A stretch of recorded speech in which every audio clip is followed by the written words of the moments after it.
नमस्कार दोस्तों, मैं सीमा आप सभी का स्वागत करती हूं अपने चैनल राधा कृष्ण ऑफिशियल में।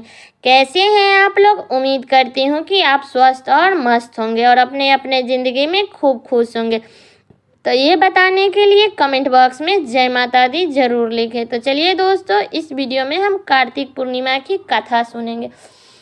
तो सबसे पहले बता दूं कि कार्तिक पूर्णिमा शुक्ल पक्ष के पूर्णिमा तिथि को हम कार्तिक पूर्णिमा कहते हैं, जो कि 2023 में 26 नवंबर को पड़ा है। उस दिन हम व्रत रखेंगे और 27 नवंबर को स्नान दान की पूर्णिमा है। तो चलिए दोस्तों, कथा को शुरू करते हैं। एक पारंपरिक कथा के अनुसार तारकासुर नाम का एक राक्षस था। उसके 3 पुत्र थे। एक का नाम था तरकछ, दूसरे का नाम था कमलाक्ष और तीसरे का नाम था बिंधुनमाली था। तारकासुर बहुत ही बलवान था। उसने धरती और स्वर्ग पर अपना आतंक मचा रखा था, जिससे ये सब देखकर देवताएं बहुत ही परेशान थे और परेशान होकर सभी देवता भगवान शिव के पास गए और भगवान शिव से तारकासुर के अंत करने के लिए प्रार्थना की। सभी देवताओं की प्रार्थना सुनकर भगवान शिव ने तारकासुर का वध करने के लिए सोचा, जिससे देवताएं बहुत प्रसन्न हुए।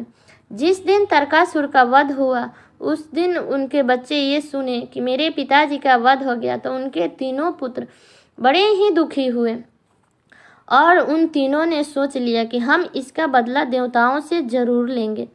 ये बदला लेने के लिए तीनों पुत्र ने ब्रह्मा जी के घोर तपस्या की। उनकी तपस्या से प्रसन्न होकर ब्रह्मा जी ने उन तीनों से वरदान मांगने को कहा। तीनों ने ब्रह्मा जी से अपने अमरता होने का वरदान मांगा। ब्रह्मा जी ने अमरता के अलावा बोले कि कोई दूसरा वरदान मांगो।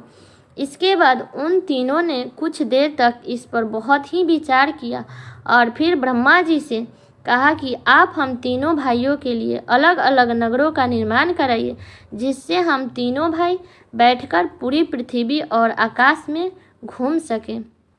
और जब हम 1000 साल बाद मिले तो हम तीनों मिलकर एक हो जाएं। और जो भी देवता इन तीनों नगरों को एक ही बाण में नष्ट करने की क्षमता रखेगा, वही हमारे मृत्यु का कारण बनेगा। उन तीनों भाइयों के नज़र में यह एक असंभव कार्य था। उन्होंने यह वरदान ब्रह्मा जी के निर्देश अनुसार माया दानव ने उनके लिए 3 नगरों की स्थापना की।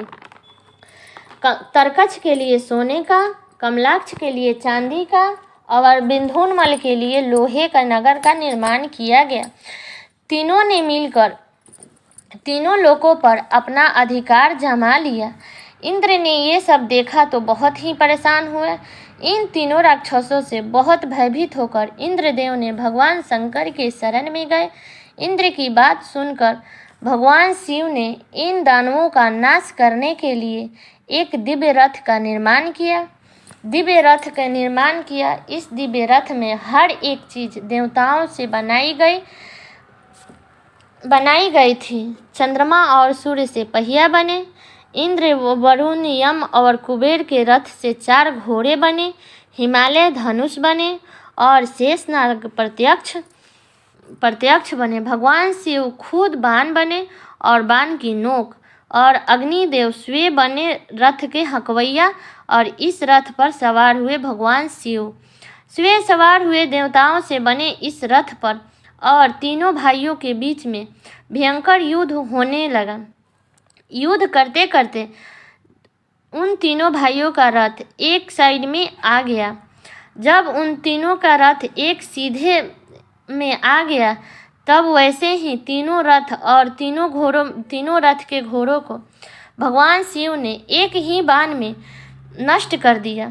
तब तक उन तीनों का अपना राज्य नष्ट हो गया। ये वध देख करके देवताएं बहुत प्रसन्न हुए। जिस दिन ये युद्ध समाप्त हुआ, उस दिन पूर्णिमा तिथि पड़ा था, कार्तिक पूर्णिमा तिथि पड़ा था।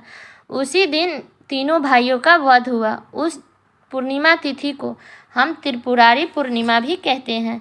तो त्रिपुरारी पूर्णिमा को हम देव पूर्णिमा भी कहते हैं, क्योंकि ये देवों लोगों के लिए भी ये पूर्णिमा है।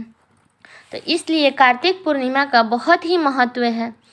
तो चलिए दोस्तों, ये वीडियो मेरा यहीं तक का था। कैसा लगा ये कथा आप लोग ज़रूर बताइएगा कमेंट करके। अगर आप लोग चैनल पे नए आए हैं तो चैनल को सब्सक्राइब कर दीजिएगा, बेल आइकन को प्रेस कर दीजिएगा और लाइक ज़रूर कीजिएगा और ज़्यादा से ज़्यादा शेयर कीजिएगा। तो चलिए दोस्तों, मिलती हूँ अगले वीडियो में।